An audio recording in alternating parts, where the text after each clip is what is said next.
Hello, I'm Mary Murphy, the Superintendent of the Marlborough Public Schools, and welcome to Season 3 of Superintendent's Corner. Joining me today is... R.J. Scaza, Assistant Superintendent of Teaching and Learning. Jody O'Brien, Assistant Superintendent, Student Services and Equity. And our special guest... Matt Wells, the new Director of Finance and Operations. Yes. So, Matt, we wanted you to join us today to first introduce you to the community. So, welcome to the Marlborough Public Schools.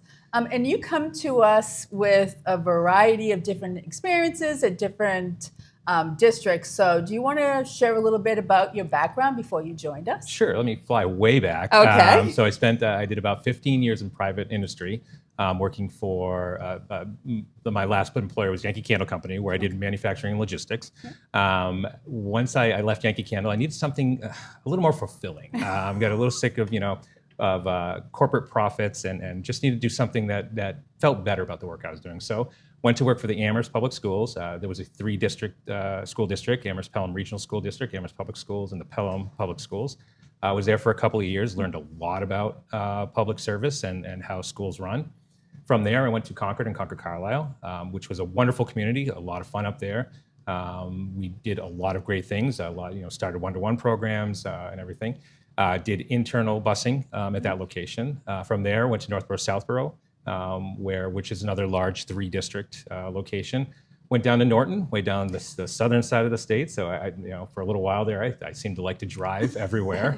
Norton, I was there for a number of years through COVID, which was both a wild and exciting time to be within the schools, as we were constantly adjusting to try and figure out how to remake education in that situation.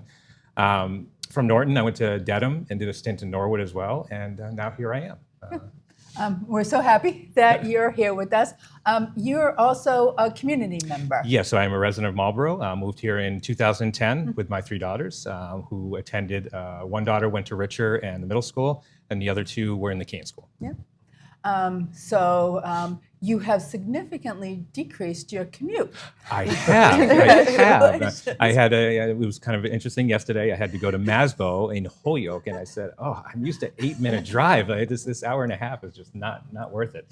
So yes, I'm down to an 8-minute commute, which is fantastic, 2.8 miles. And we're thrilled that the position opened up at a time in your life that you were willing to come and join us, because I know that Mr. Diaz had reached out to you, and then Mr. LaFleur, when he had to take an early retirement, he once again, and it wasn't right the first time, but it was right the second time. Timing is always funny. You sit there and say, "Oh, I have this obligation. I'm gonna stick it out," and then kind of worked out really nice. Yeah. I mean, the way it worked out for me was pretty nicely. So I'm very happy to be here. I've been really enjoying getting involved in the Marlborough Public Schools and digging in and learning all the buildings. And I've had a great time over the past month with going out to bus stops, going to the schools, and being able to interact with the kids, which is my favorite part of the job.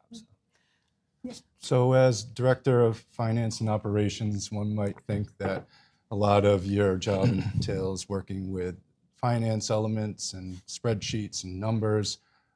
However, part of your scope of responsibility is food service and custodial services. Starting with food service, could you tell us a little bit about your initial perspective on that department in the Marlborough Public Schools? Sure. So I'm gonna throw way back on this one too. So when I first came, when I was 15 years old, I wanted to be a chef. So that's what I was. For my first career, I was a chef up until my early 20s, and I said, "Oh, no, I don't want to do this anymore.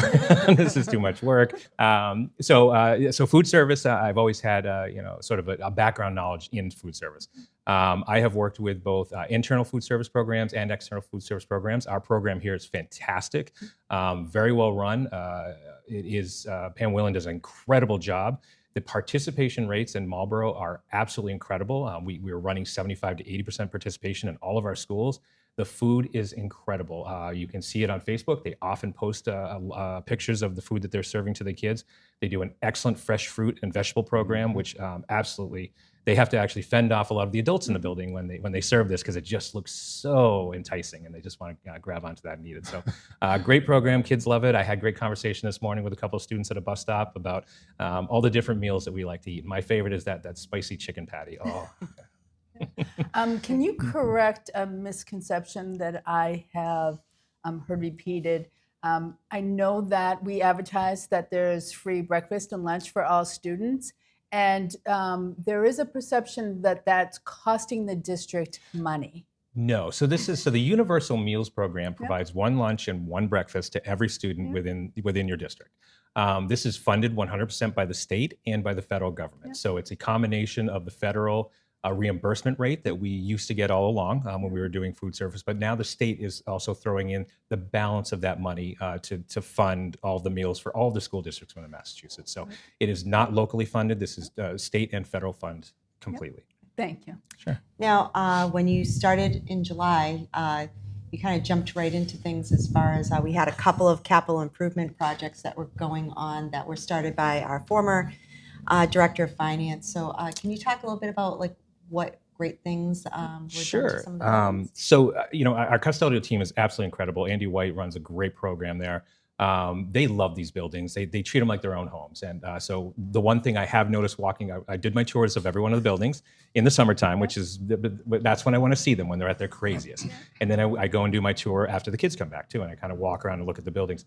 They are spotless. They look fantastic. So we had a couple of really big projects that went on, mostly around HVAC this year. And getting our HVAC updated, getting air conditioning for the cafeterias at Whitcomb, the HVAC project that we're just finalizing now. I think we're wrapping it up just a bit at Jaworek, which is making for much more comfortable buildings all the way around. All the floors have been refinished. They look fantastic. The painting's been done. We replaced the carpet in the Whitcomb Library, which was great. That flooring was had definitely passed its useful life. So getting that replaced was great as well. We also have, we went real hard this summer into the Richer School project. The building committee started to meet. We put together the RFS for the OPM, and we have completed that, and we have an OPM that we moved forward to the MSBA. In October, we will go and have a conversation with the MSBA and hopefully get that awarded to them and start moving forward. So what is an OPM? An OPM is the owner's project manager. So they are the guiding team that will help us through this project, help us with all of our bidding, with all of the project, how it moves forward, be the go-between for us and the architect and the contract manager, and make sure that the building continues to move on time and on schedule. Can I mention with the air quality work that you did at both Jaworek, that was completed at Jaworek, and then the cafeterias at Whitcomb School, the combination of that in Marlborough, when we had federal money that Yes. a lot of districts spent on salaries, we actually did long-term improvement projects that would impact the quality of the air quality in a number of our buildings. So that was the Jaworek project, Yes. for one. And then Whitcomb being a very large, unair-conditioned building, in a majority of that building, the cafeteria allows for a cooler, better air quality place to have Yes. lunch, and also instructionally for relief.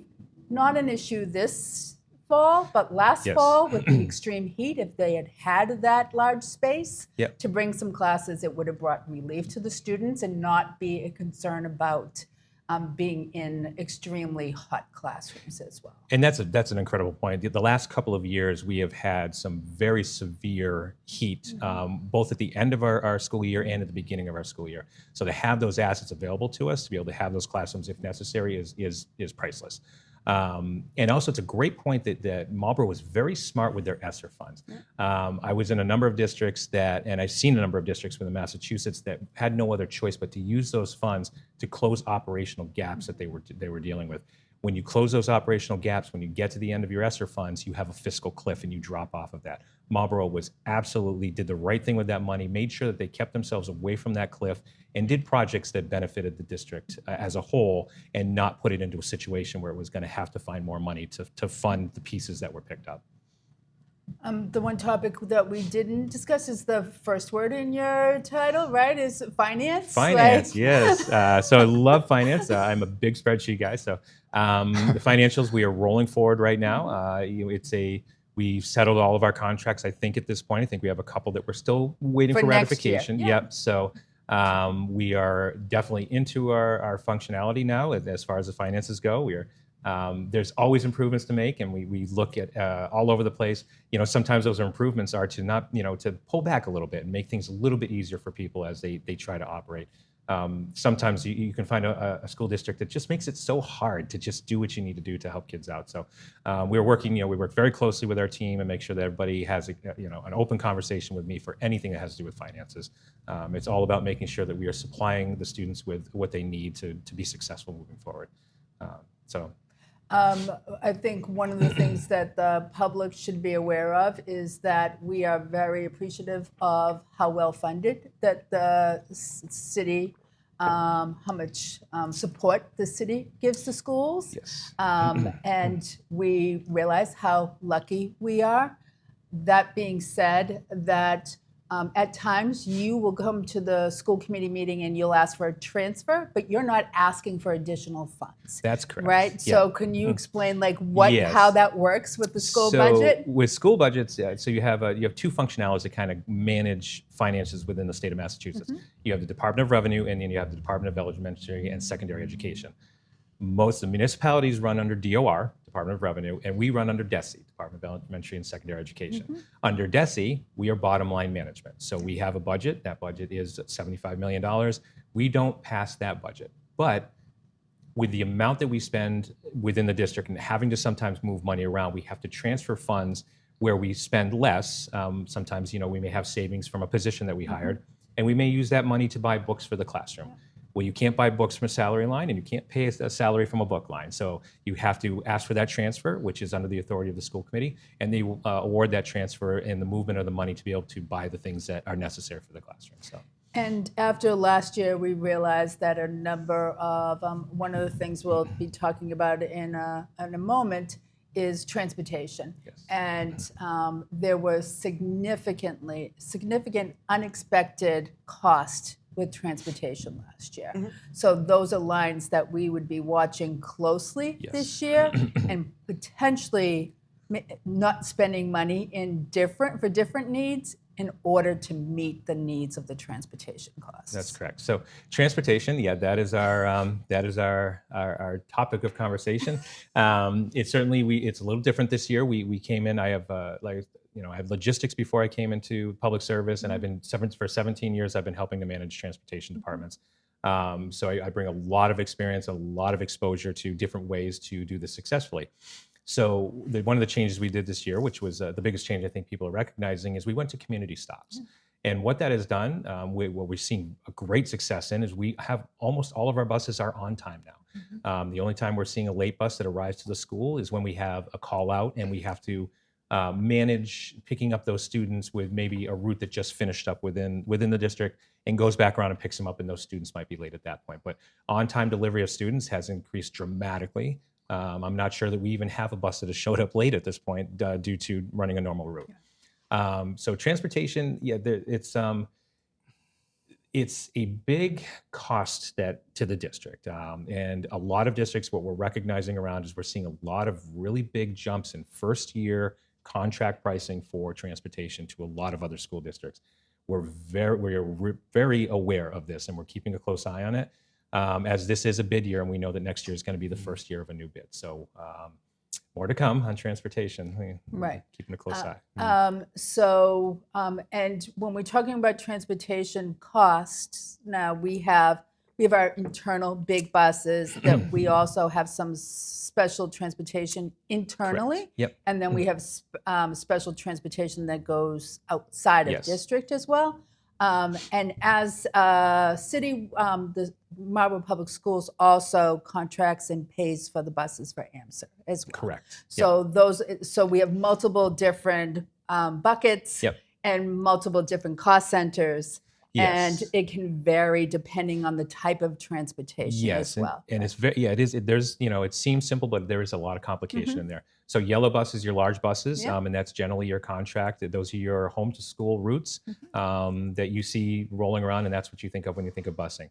Now we have the mini buses, and that's transportation internally of our special education students who have it within their IEP.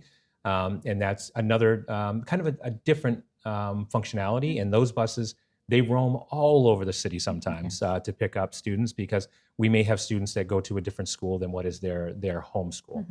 And then out of district transportation is probably the most complicated. It got real complicated during COVID. It became a situation where overhead and inflation really affected those routes. So that cost is considerable, mainly because they're transporting from Marlborough to maybe many towns over.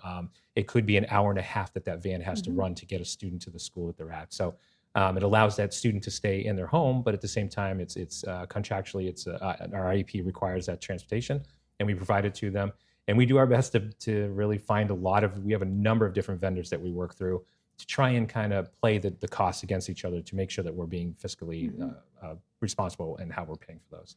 So, and then, just two other cost centers are when we have students who are enrolled in Marlborough, who DCF places in foster placements outside of Marlborough, we're obligated to arrange transportation to have them come back to their home district. So that's also an expense borne on the district.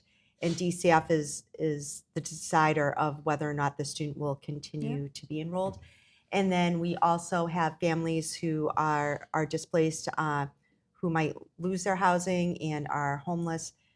So through the McKinney-Vento Act, wherever they are displaced to, we provide transportation back to Marlborough as well.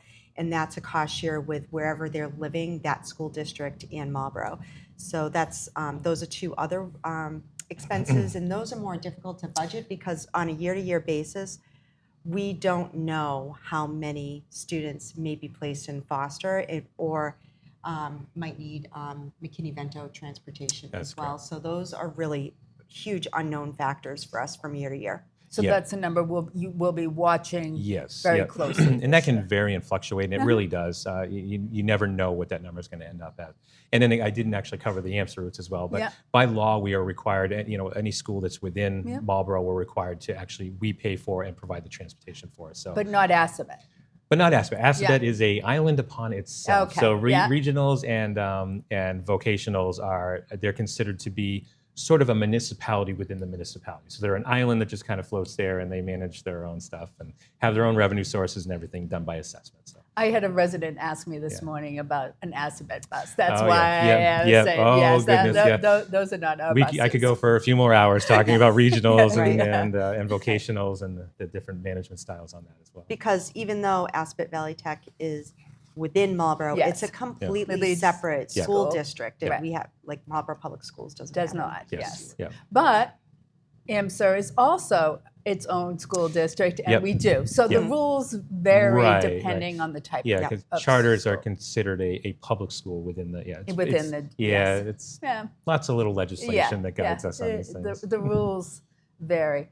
So when we talk about the fact that we are about to start the bid process for the bus contracts, we're talking about the contracts for both the big yellow buses and then the smaller internal in-district transportation. Yes, that's correct. Yep. Could you share a little bit about what that process looks like? So the bid process is governed by Chapter 30B, the Massachusetts procurement law.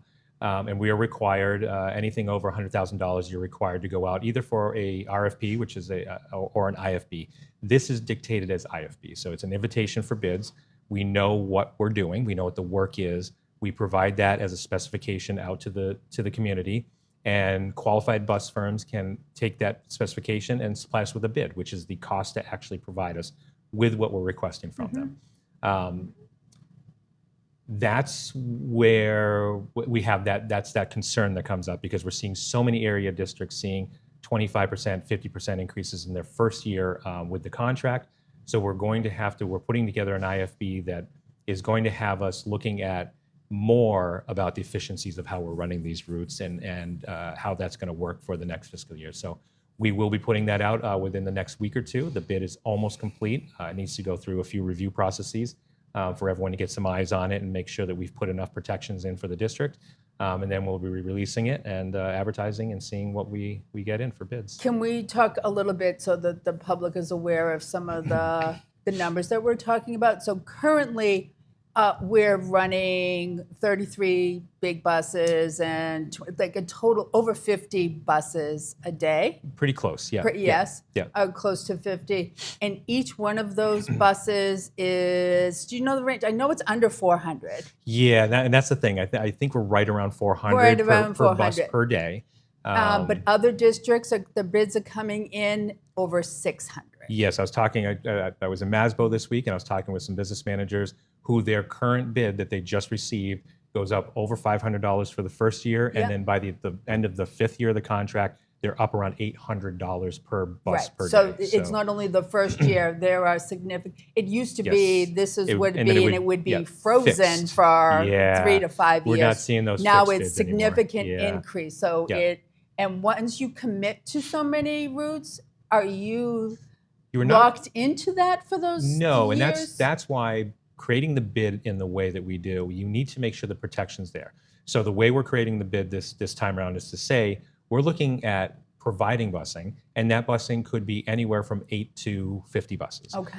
So when we look at this and we decide, we see what the cost is going to be, we're going to be able to look at this and say, all right, we may have to look at how we're doing busing in the next fiscal year to be able to make sure that we're not taking hard-earned curriculum dollars and focusing them on transportation. So we want to spend money on kids. We want to don't do spend it on actually educating these students, but not on the busing if we don't have to. Right. So $1 million increase in busing would be, 12 to 15, like it would be 12 to 15 potential or more Because staff yeah, members yeah. that we would have to eliminate to pay for the bus. Yes. So actually, so I know we talked about, how much it costs per day per Yep. bus, but like for the total year, if you could, So yellow like bus. talk about like the dollar figure. So how Yeah, much so money, how much of our budget is dedicated towards It's transportation? approximately $90,000 per bus that goes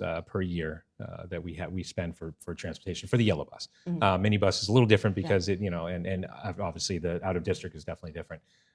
So it's a couple $1 million that we spend on transportation, and that's a lot of money. I mean, we have a lot of students. We have we do have a good student base, and we do have a number of students that ride the bus. So it's the model that's there is being utilized. These we have to balance a little bit, but the buses are pretty full. So kids are using it, but again, we can't continue to if we have a 50% growth and we have to add $1 million to the budget just for transportation. That's not something that is going to sit very well. It's going to be very hard because we don't want to remove staff to be able to Right. provide busing. And we started by saying we know and we appreciate how well supported we are by the Yeah. city, but we also know that it is unreasonable to come forward and ask for an increase of $1 or $2 million annually Yes. just for buses. That's correct. And Mary, I know this past spring at your parent, the coffees that Yep. we've had, that you have started talking and having those conversations with parents about how we're a little bit different than a lot of other districts as far as who we do provide transportation to, because a lot of districts, were, as you had talked about at the coffees, was that we're legally obligated to transport, a mile and a half, 2 miles, depending, as far as what those areas are, and talking about potential of walking zones. So yes, so I think what the plan, where we are at the plan right now, is to first have some details. That's correct. To know what the bid, what the numbers come in as, and then have a public forum either in the Marlborough High School Little Theater or Whitcomb Auditorium, depending on how many people are intending to attend. Ask for, in one way or the other, for it to be videotaped so that people can then watch if they're unable to attend, but ask questions and to roll out a formal plan. We do anticipate that we are going to have to add walking zones next year. We do not anticipate that the district can continue to offer the same level of busing that we do now. But there's a number of different ways to look at it. And we also know that there are other pieces to this plan, because we cannot have large walking zones without some crossing guards in different places. So we've been looking at those as well. And there's a cost associated with that too. So we're going to have to actually have a lot of different areas. We do know that there's concerns about sidewalks, and that's not unique to Marlborough. That is a common issue in many cities and towns. So we're also looking at how other cities and towns are handling that issue. I know a good crossing guard. You do. I think he's volunteering. Yeah. Have you stopped? Yeah. Have you stopped sign in the back of your car? I think I have it. I brought it in and left it with Yeah. you. Did I miss anything? I just keep on going back to the aspirations to be a chef. It all makes sense to me now that you were on the grill when I went to the summer employee appreciation lunch. That was a great event, by the way. Yeah, I really enjoyed that. That was fun. I don't get to do enough of that in my job. I get out and appreciate the employees. I'm always talking to them, but it's always nice when we can do something like that and we can sling some burgers and feed them and let them sit down and relax for a little bit while we do the work. So That's good stuff. Yeah. So thank you for being thank the you. newest member of our team. We're I'm happy to very be here. happy that you're here with us. So thank you. And thank you to everyone for joining this episode of the Superintendent's Corner. See you again next month. Thank you.